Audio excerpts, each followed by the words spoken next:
भाई Manchester United ने पता नहीं क्या खा लिया, कौन सी शिलाजीत खा ली, कौन सा कैप्सूल खा लिया भाई, कौन से बाबा का चूर्ण खा लिया। ये ट्रांसफर मार्केट में रुके ना दे रहे। और इस सीजन तो इन्होंने सिर्फ प्लेयर साइन नहीं किए। एक होता है कि हाँ भैया हमने प्लेयर भर लिया, ये भर लिया, वो भर लिया, नहीं भाई, इन्होंने क्वालिटी भर ली, क्वालिटी। और डिफेंस, डिफेंस तो भाई इन्होंने भर ले गाजियाबाद के लौंडे। भाई ये लौंडे नहीं है यूरोप के, ये तो गाजियाबाद, मेरठ के, सहारनपुर, मुजफ्फरनगर के लौंडे हैं इनकी टीम में। भाई लेनी euro 6 foot 3 inch, delete 6 foot 2 inch, और ये आपका मजुराई 6 फुट। और भाई one of my favourite defender, उसको तो भूलना ही नहीं चाहिए, मार्टिनेज। उसको हाइट वाइट किसी भी चीज से कोई मतलब नहीं है भाई, वो तो फेंक फेंक के मारता है। जब भी याद है जब यूरोपा लीग में हम उनके घर पे खेलने गए थे मैनचेस्टर यूनाइटेड के, वहां पे लेवेंडोस्की को उसने फेंक के मार दिया था। मिडफील्ड में उठा के फेंक के मारा था बकायदा, भक्त कोड़ी भर के फेंक दिया था। इस टाइम सबसे तगड़ा, अगर हम मानते हैं फिजिकल एट्रीब्यूट्स में, प्लेयर्स के नाम में, ठीक है, ऑन पेपर, ईपीएल में सबसे तगड़ा डिफेंस मैनचेस्टर यूनाइटेड। भाई देखो अब आगे जाके वो मिडफील्ड साइन करते हैं, विंगर साइन करते हैं, वो बात सारी बात की है, लेकिन डिफेंस में तो भाई वो हो चुके हैं शॉर्ट। देखो बड़ी टीम के अगेंस्ट अगर गोल खाते हो समझ में आएगा, लेकिन अगर छोटी छोटी टीम के अगेंस्ट भी मैन यू ने गोल खाया ईपीएल में, चैंपियंस लीग में, तो भाई फिर समस्या वाली बात है। लेकिन जिस हिसाब से साइनिंग हुई है, जिस हिसाब से प्लेयर्स का मोराल टॉप पे है, ठीक है, और जिस हिसाब से ऑन पेपर उनकी टीम भाई बिल्कुल लग रही है तगड़े लौंडे, कदे बदमाश लौंडे, तो मैनचेस्टर यूनाइटेड पूरी भयंकर रूप से इस ईपीएल में उतरेगी। अब सारी चीज़ें हैं टेन हैग के हाथ में। अब वो ये नहीं बोल सकता मेरे पास ये नहीं है, मेरे पास वो नहीं है, मेरे पास फलाना नहीं है, मेरे पास ढिमकाना नहीं है। भर भर के तुम्हें best, one of the best centre backs निकाल दिए हैं। और अब भी अगर टेन हैग इनको मैनेज नहीं कर पाता है, इनकी क्वालिटीज यूज नहीं कर पाता है और प्रेशर में खेलता है, रिजल्ट्स ग्राइंड नहीं कर पाता है, तो भाई सुनो ऐसा है, टेन हैग का फिर सफर आगे जाके अब देखते हैं क्या होता है। लेकिन भाई कहना उसका मैं तो ना सहता भाई इतना फिर एज अ ओनर। तो अब मुझे ये खुशी हो रही है कि पता क्या होता है, 2008-2010 में बारसा और मेन्यू तगड़े प्लेयर साइन किया करती थी, और उस टाइम ये जाइंट कहलाया करते थे, यूरोप के जाइंट्स, ट्रांसफर्स में भी।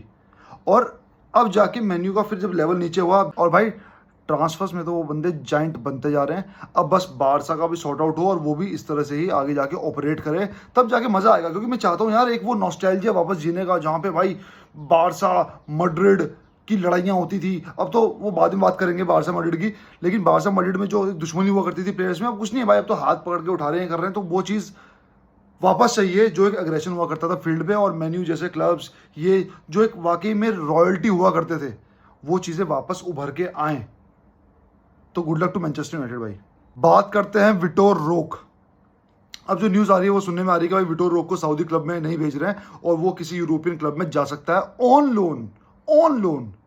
और ये मेरे लिए दो चीज़ें बहुत अच्छी हैं, पहली कि वो सऊदी नहीं जाएगा, और दूसरी वो परमानेंटली नहीं जा रहा। तो यानी कि अगर आगे जाके उसको एक मौका और मिलता है बार्सिलोना में खेलने का, अपने आप को प्रूव करने का, लोन से तगड़ा खेल के आने के बाद, तो भाई मैं तो बहुत खुश हूँगा, और मेरी तरफ बहुत सारे बारसा फैंस बहुत ज़्यादा खुश होंगे। क्योंकि यार बिना मौका मिले, ठीक है, बिना एक ना जायज़ बिहेवियर के कोई बंदा अगर जाता है ना यार, तो वो दुख होता है भाई, वो दुख होता है। और सेकेंडरी जो अच्छी चीज़ है, सऊदी में नहीं जा रहा भाई, जवानी है उसकी अभी, उस बंदे की जवानी है, कहाँ सऊदी वाउदी के लिंक आ रहे हैं उस टाइम के। तो सऊदी लिंक से हटा, ठीक है, ये जो बोलते हैं ना इन लीगों में जाके प्लेयर्स अपना करियर बर्बाद कर रहे हैं भाई। इस टाइम इस लीग की हालत ये है कि लोग यहाँ पे जा रहे हैं अपना बुढ़ापा सॉर्ट करने, या फिर जो अपने करियर के डाउनफॉल पे आ चुके हैं। तो विटोर रोके तो अभी अप ही नहीं चढ़ा, क्या करेगा वहाँ जाके वो बंदा। तो मैं खुश ये हूँ कि वो किसी यूरोपियन क्लब में खेलेगा, और मैं चाहता हूँ भाई, मैं दिल से चाहता हूँ वो बंदा बहुत तगड़ा परफॉर्म करे और बारसा वापस आए, ताकि क्लब और रोके जो है आपस में फीलिंग रखा करते थे, वो फीलिंग दोबारा बने और वो जस्टिफाई हो रिलेशन बिटवीन बार्सिलोना एंड रोके। तीसरा, अब बात करते हैं भाई मैनचेस्टर सिटी और मैनचेस्टर यूनाइटेड के मैच की। देखो यार, फा कम्युनिटी शील्ड, अब कुछ लोग डिसएग्री हो सकते हैं, लेकिन कम्युनिटी शील्ड में मैंने हमेशा देखा है मैनचेस्टर सिटी ना यार सीरियस नहीं होती, उनके चेहरे पे सीरियसनेस दिखती नहीं है मुझे। एक आधे प्लेयर को अगर मैं छोड़ दूं तो वो कुछ लगते नहीं कि हाँ भाई यार ट्रॉफी है।